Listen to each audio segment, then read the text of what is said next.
Welcome back to another episode of Positive Vibes from the Valley. I am your host, Gabriel, and today we have a really awesome guest. Now, this episode was really cool for me because as a young man who wants to improve in a lot of different areas in his life, I learned a lot here.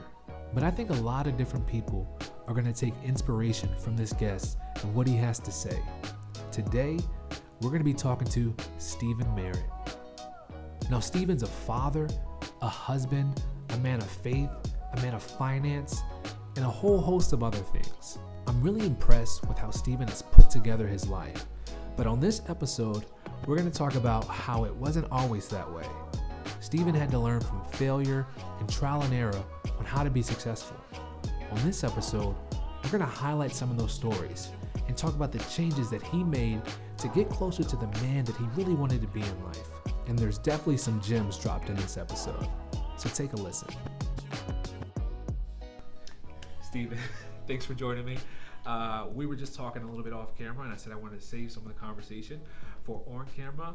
But I met you recently at an event that we did together, a back-to-school pool party, and we only met briefly, and it was 30 seconds, but I really knew in that moment that I wanted to continue having a conversation with you, and that what you had to say and some of the things that you're doing in the community would just be great to have on camera. So we are on this episode of Positive Vibes from the Valley, and we're talking about the 8 dimensions of wellness. And there are a few dimensions that are really special to you. You outlined financial, spiritual, and environmental wellness. And I'm just curious why you picked those 3. Well, I am passionate about living life on purpose. And I think a lot of the things in life happen to you.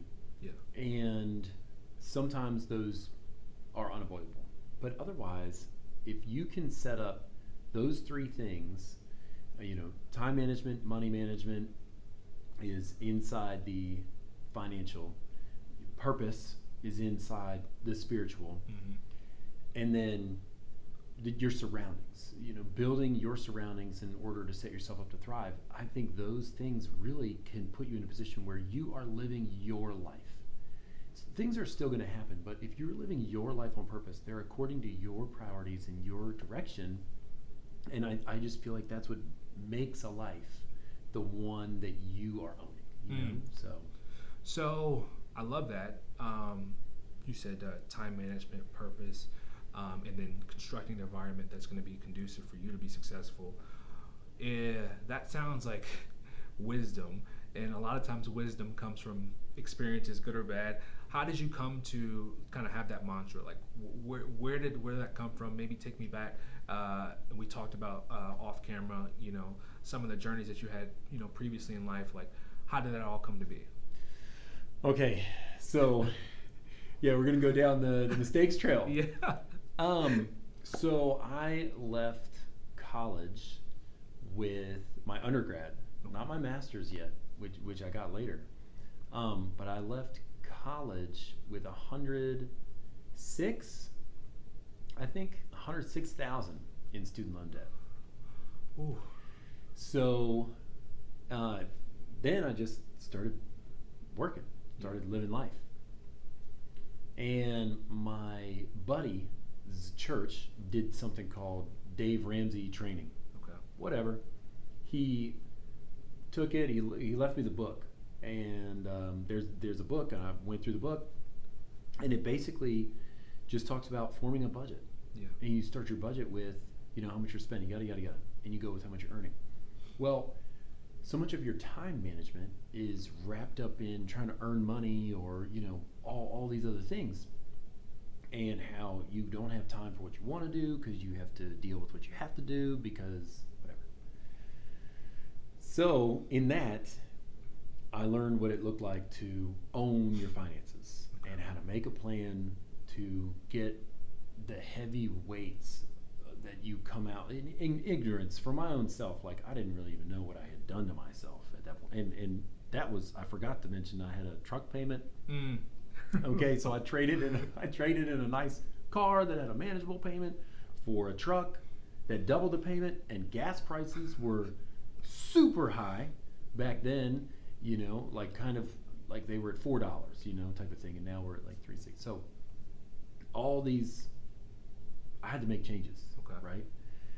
And so that was the key to those things, and then managing time along with that. And then environmental obviously shifted because I physically or financially couldn't do certain other things. You're going out somewhere, I want to go with you, but I can't spend the money because it doesn't fit anymore. I can't do it. Yeah. So setting myself up to thrive also means like just relational things, like, we can still be friends, but I'm going to go out and drink water, or we're going to wait for that movie to come out and we're going to rent it or stream it, or different things that I had to do to make it possible. I see how you say those three things are interconnected, and it almost seems like in that scenario, like necessity is like the greatest inventor. You found yourself in a like precarious financial situation, and then that changed your purpose because you wanted to get out, and then inevitably that changes the environment, because in order for you to be fiscally responsible, you can't maybe engage in the same things you might have done before. Maybe if I know for me, or for a lot of people, it's like if you're trying to be financially well and you hang around people who are probably either above maybe your tax bracket in that moment, or maybe in the same tax bracket but don't really live like frugally, you might have to change your environment, or just change your mode of operations. So it sounds like that sort of predicament is kind of what sort of sparked, like I said earlier, that mantra that you have now, and how those three things intertwine. Right. Absolutely. Absolutely. The big thing is let's just take going to see the Yankees. So go Yankees, by the way. I'm from the Bronx. Right. They're coming to town. They're coming to town next week. So we were going to go see the Orioles, and we're trying to figure out how to do all of their stuff. Carpooling, splitting the parking, pass down there, all those other things, but then also just choosing where you sit. You're maybe not going to sit in a $100 seat. Yeah. You're going to sit in a $12 seat, or whatever. Those different things allow you to continue to have fun, but being more wise in those choices, or going back and being really disciplined in your budgeting ahead of time, and planning so that that's coming. I think for me, one of the biggest things was I was real spontaneous. I was free flowing, right? So I was a waiter at the time, and so my money was inconsistent, all this other stuff. So then, but being disciplined, being regimented, setting myself up with a financial plan was necessary, and actually led to more freedom, led to more fun, because there was money left over. Yeah. Because it was properly taken care of. You mentioned Dave Ramsey, and I've noticed with a lot of his stuff, it's like a lot of the financial advice that is given is really, if it's applicable to a lot of different areas. Like if you can be disciplined, if you can delay gratification, that'll spill over into all different areas. Whether it's like, all right, the holidays are over, I'm 10 pounds over than where I want to be. All right, I got to be disciplined to get back to where I might want to be. Or just even trying to learn a new skill. I'm a drummer, and there's like things I really need to improve on, like foot speed, that I just don't particularly like to do. But when I do the exercises and the drum rudiments that I do, and I have a really good gig, I'm like, all right, that I didn't like, spending 30 minutes a session just working on kicking my bass drum, but now I was actually really able to play well, and that feels good. And that fuels like a cycle or a snowball effect. Like I'm going to keep doing that. Like let's see where I can take this. So it seems like you it's not like you got yourself out of a situation and then you kind of just went back to having fun. It seems like it just, now you're going to different levels of different discipline as you get into different phases of life. It seems like. Absolutely. So that was huge. Okay. So life seemed so short, like it was going to end tomorrow. And so you got to have all the fun, because all the financial advice was like, when you're 59 and a half, or if you save $100 a month from now, you'll have $2 million when you're 65. And I'm like, okay, but I'm my age now. Yeah. Right? So what do I want to do now? So with that, that led to a lack of financial planning, right? Okay. Once I took that serious and decided I'm going to fix this situation, I paid off my first loan, and that was like huge, right? Yeah. Huge. And then I, got traded in the truck and got a different vehicle so that I could, because then you're upside down and you're thinking you can't even get rid of it for what you owe on it. Yeah. So I had to keep trading the cars down for the next 3 years. I went to a Saturn Vue, from Saturn Vue to a Ford Focus. And if the Focus, I could finally got it to where it was cheap enough when I bought it, to where when I added this on top of it from the Vue, which was left over from the truck, I could actually get rid of that in the next 6 months to a year, just finally get rid of car payments on top of it. So it took me 3 years to, you can't hit the table. Okay. It took me 3 years to actually get out of that situation. Okay. But then I didn't add the money back in. I kept living at the same financial level. So then I had all that money saved. And all of a sudden I'm going to a financial advisor and saying, what do I do? Yeah. And he says, leave my office right now, go buy real estate. So I went and bought my first residential property 9 years ago. And that has rolled into a position now where I'm essentially retired. I've been able to leave my 9-to-5 job and just be in a position where I can live off my investments and, basically be retired in my 30s. And that all led, each time that happened where new things came and new income came, I tried to keep myself at that same level and stockpile this. So then the investments were buying investments. And I always knew if I lost my job or whatever, the investments could be used to cover all these things. And so, yeah, I've gotten to a point where in August, I left my 9-to-5 ministry pay job, and I'm going to live off my investment company's income. Sounds awesome. Wow. So, but it was discipline. Yeah. You know what I mean? But it wasn't like jail. Yeah. It was discipline that planned for you to still be able to have fun. It's funny because you said initially you thought that you would be trapped into your 65, but you just really developed a game plan. And now with that game plan, in your youth you still have such, you have your investment properties. And I think what you procured more than anything was just the knowledge.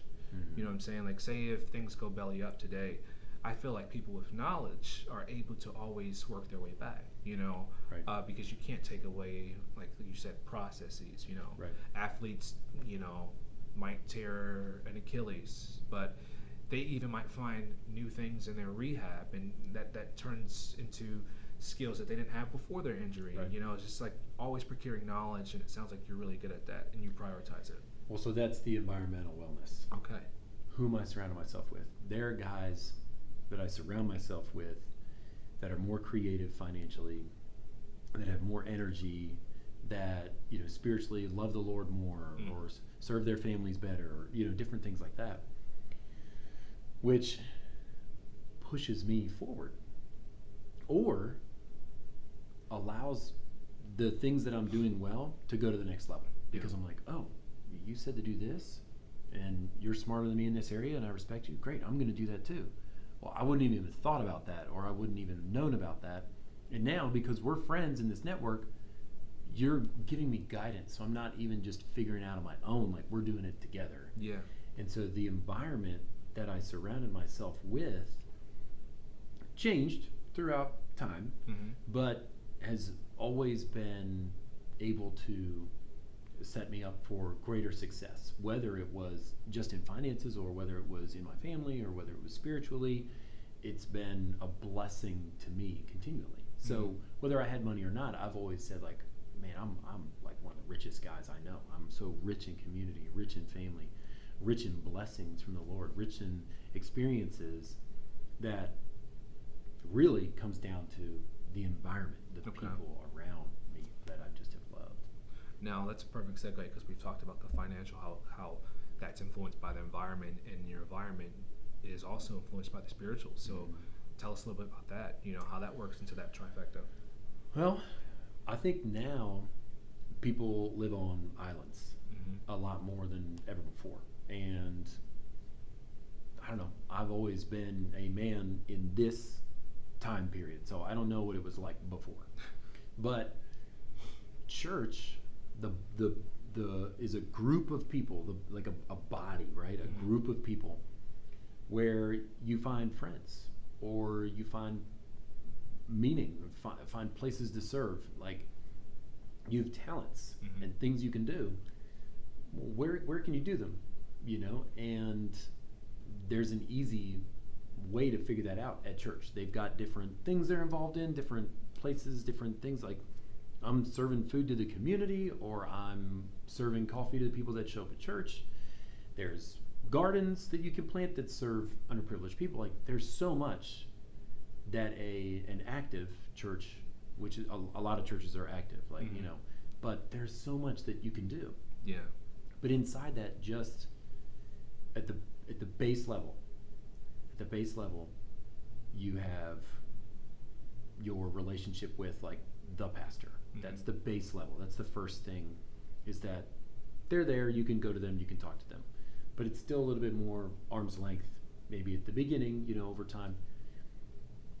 The next level is like your service area, where you're serving with some people and you can get to know them a little bit. The next level, which is truly life-changing, is in the groups of people that you either see. Your church does it different ways. It's either like, people go to Sunday school, the same Sunday school class, whatever. Some have small groups, whatever. Or you have, like, different, just like friendships that have formed. Either way. But you're living life with people. And all those people are trying to figure this thing out well.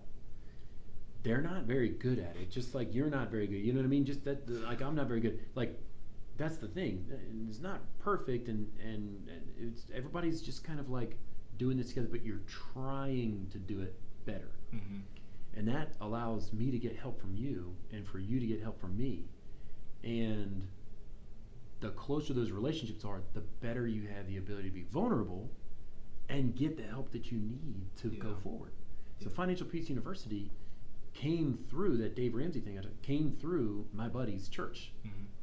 And so, the relationships of those guys that know more than me are in the church. Maybe not the one that I go to, but different guys who go to different churches. It's just, people are rooting for you there. Yeah. That's a big thing. There's not a competition. I don't want to see you fail at church. Like if we went to the same church, if I met you, like, I want good for you. It does good for the church, because if you succeed, think about it, you have so much free time. In your success now, you have more to give to the church. Right. We read a book as an organization called Lost Connections. I believe that was the title. And it talked about anxiety and depression, how a lot of it's misdiagnosed. It's like you said, people live on an island. A lot of times people have no support group, no friends. Right. And it's, we have deaths of despair in America now, where people are just desolate. And sometimes it's through proximity. People might live in very rural areas, but sometimes people might live in cities and they're surrounded by millions of people, but they're still completely alone. And it's those things that you talked about, environment, and when you have, your faith as well, you talk about ultimate meaning, ultimate purpose. That is just, you can't put a price on that. Yeah. When you have that purpose and meaning, and then you have a collection of individuals around who justify that meaning and support that meaning, I think that just ties it all in. Absolutely. Yeah. I agree with you. So, in that, I just kind of brought up examples about people all over this country, possibly this county. Well, I know for a fact in this county who are struggling with that. Like if someone's listening to this and they're like, I don't have I'm broke. I don't know how to get the cycle to stop. I just don't know where I'm going. I keep getting around the wrong crowd of people. I want to do what you did, where, I look at my life and go, okay, these are the areas I'm going to be disciplined. This is how I'm going to be doing. This is how I'm going to do it. And this is now in 2024 with a lot more distractions, a lot more accessibility.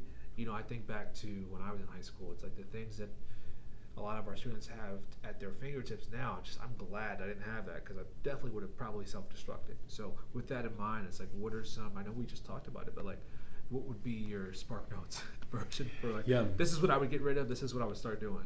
So cool thing is there's network groups all over the place. So Meetup is an app you can download. You can type in like investing, right? You can type in money help. You can type in hiking, stuff you like. Like, those are other things. Let's just use pickleball. I know about this thing because I went out the other day and this group showed up. It is literally just an open invitation that is announced on Meetup that at, let's just say, Thursday at 6 p.m., I can't remember, we're going to have multiple people there playing pickleball. Everybody's welcome. Anybody can show up. You don't even have to know. Like, we'll teach you how to play. There's enough courts. There's enough space. You're totally welcome. I know hiking groups that do that, etc. So that gets you off the island and in with people, which is really tough, right? Because it's really social anxiety. I'm showing up. I don't know anybody. To where I would say a church might be much easier. You don't have to have the faith of the people that you're going into. Church is full of all kinds of different people. So it's, go try one out. A lot of them have websites. You can feel the vibe out online to see if it's a vibe that you want to go and be a part of. Okay. Ignorance. This is where the algorithm inside social media can actually really help you. Okay. If you get into your discovery tab on your social media and you type in money help, budgeting, investing, certain things like that. It'll start to feed that. It'll start to feed that, man. There is so much. And then I can ask somebody else, remember, because now my environment is changing. I'm starting to get around other people. I can say, hey, have you ever heard of Copilot? Like, no, never heard of Copilot. Well, it's this app that helps you budget your money. And I've been hearing about it on these different people. They're, oh, cool. I use Rocket Money. Oh, okay, cool. Show me Rocket Money. Pull it out. Show you. All of a sudden, you're talking budgeting apps on your phone. That's amazing, because tracking your money, where's it going? Especially if you got bank accounts, credit cards, money, different places, loans.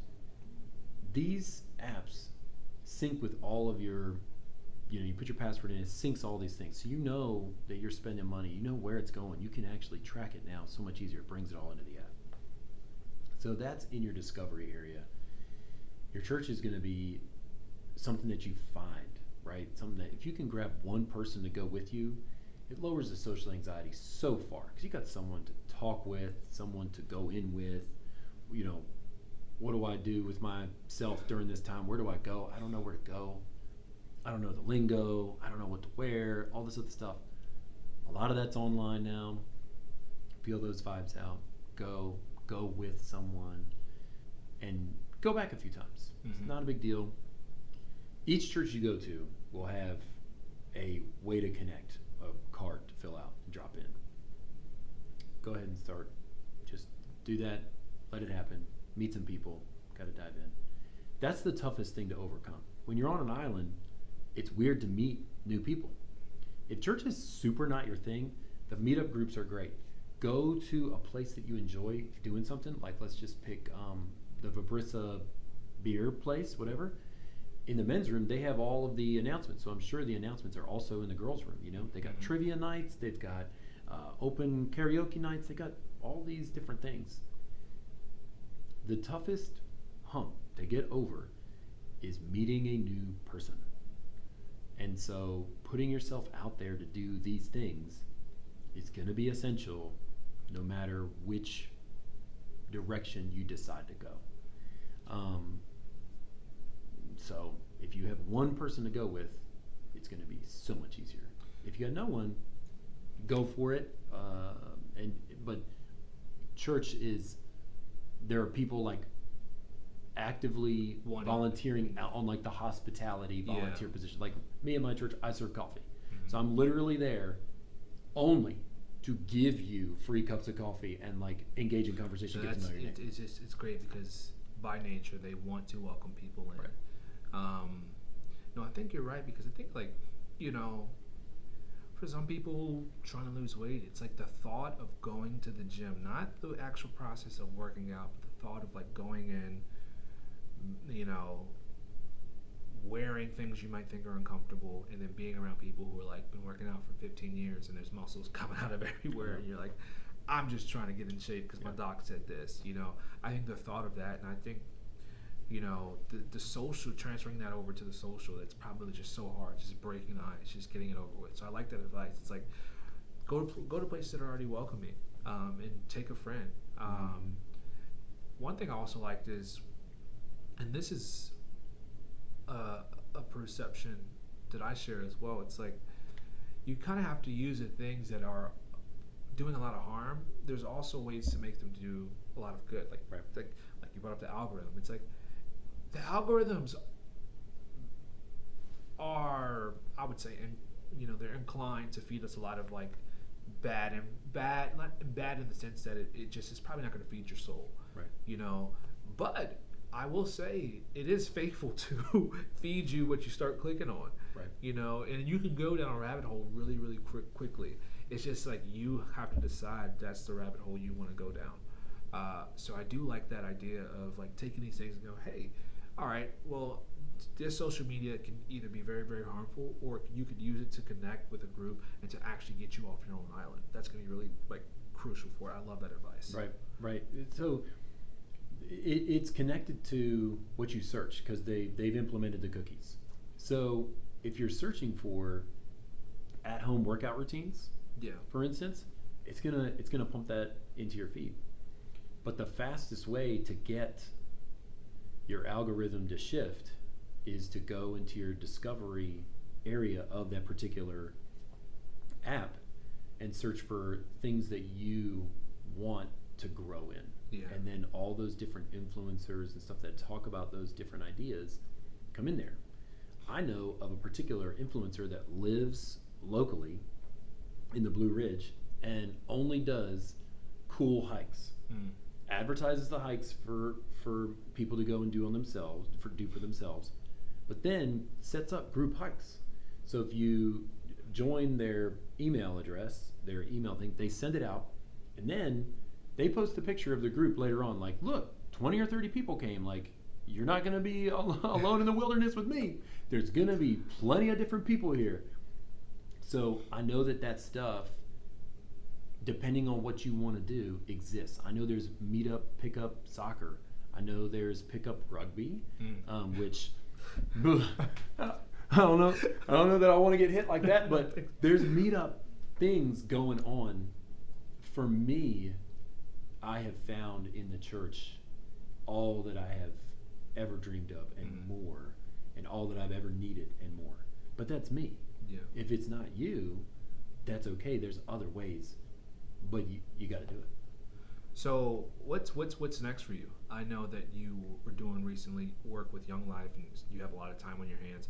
What is the next vision for you? Like where do you think your discipline and your outlooks are about to take you? What's the new projects? Well, I'm still serving kids. Okay. So I got baseball practice tonight. I'm a baseball coach, and I volunteer in the middle school ministry. So instead of being the director of the organization, I'm just a volunteer, which is great because the true engine of any nonprofit is its volunteers. Yeah. I'm coaching a financial disciplines class. It's called Financial Peace University. It's Dave Ramsey's. And so again, you don't actually have to go to, I'm doing it through my church, but you don't have to go to the church to come and participate in that. It doesn't happen during church hours. It happens later in the afternoon/evening. I'm going to be doing that in the fall/spring. And so I don't have the dates yet, but I'm going to be doing that. And then I think for me, I started this thing with couples. So I was a pastor for years, a lot of years. And it was called the whiteboard session. And so the whiteboard session, the couples were for premarital counseling. I think I forgot to say that. What are your life goals? What are your priorities? What do you want to have your life be about? What do you want to build together? And it had a financial element, it had fun elements, it had all these different elements in the whiteboard session. And then we went back and discussed, so those are your life priorities. Okay, so how are you living? So then we did a time management thing. How are you actually living your life? So a lot of people can see the life they want, but the steps to get there are not planned out, and they're missed because they're actually spending their time doing this over here. And so if you replace this with this is an actual step that leads you to that life you want to have. And for me, I would love to try and take that towards a maybe 17 to 23-year-old male population and see if this could be applied to a young man as he is. Maybe it needs to go down to 16, but as he's starting to look at life, he's either starting to get excited or he's starting to get jaded, and either one, can have the steps out of place. But my biggest passion kind of is the wanderer, the guy who just like doesn't really know what he's doing, and like life is happening to him, and obviously has all the potential in the world, but it's just doesn't really know, hasn't really been guided, is just kind of like buoying through life, and whatever waves come his way, he's just kind of handling.